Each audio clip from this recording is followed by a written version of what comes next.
so many questions. Catherine had said, brush-on glazes are less consistent in my experience. How do we know the ideal consistency with a brush-on glaze? So yeah, brushing is always going to be less consistent because there's just so much variation with the brush that you're using, the length of your brush stroke, how much glaze you get on your brush. And so if you're looking for consistency, I definitely recommend dipping your pots in glaze. It's much faster and it's easier to get a nice even coat with dipping. Generally for brushing, for the best results, again, you want a glaze that doesn't dry instantly when your brush hits the bisque.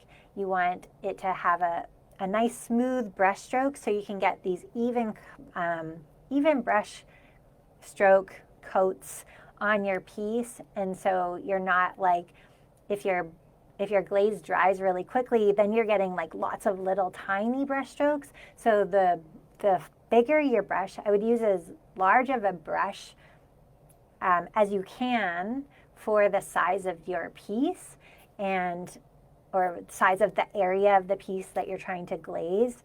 A nice floppy brush that will hold a lot of glaze. And so you can be like, slathering the glaze on in nice long, even strokes rather than like a small, stiff bristled brush where you're like painting stroke after stroke after stroke. That's going to be very uneven. A lot of glazes will show that unevenness of all these brush strokes. Some spots they're overlapping, some spots you just have one layer. So a large brush, a longer stroke. If you have to be brushing your glazes, those would be my recommendations. I've always dipped glazes. I've never really brushed except for, when the piece calls for it. Sometimes you have a piece that you can't dip very well, and then spraying or brushing is going to be more ideal. You might want your handle a different glaze than the rest of the mug, and so then you might brush glaze onto a handle.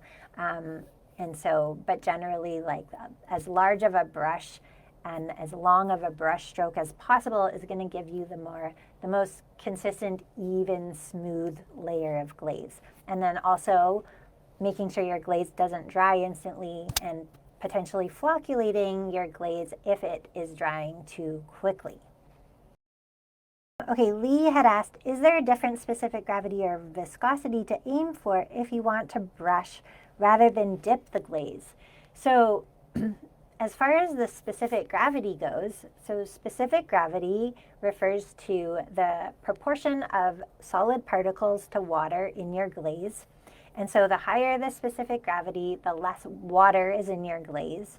And generally for brushing versus dipping, I would want a higher specific gravity for brushing than for dipping, because for each brush stroke, you don't want it to be mostly water. You want to get as many glaze particles on your piece as possible. And so therefore less water in a brushing glaze, because just the way when you dip your brush into the glaze and your brush is kind of absorbing the water of the glaze into its bristles and then pulling glaze particles with it. And the more water is in a glaze, the more you're just going to get very thin layers of glaze for every brush stroke. So you want as much glaze per brush stroke as possible, and you don't want to saturate your bisque with water before you get a nice even coat of glaze on there.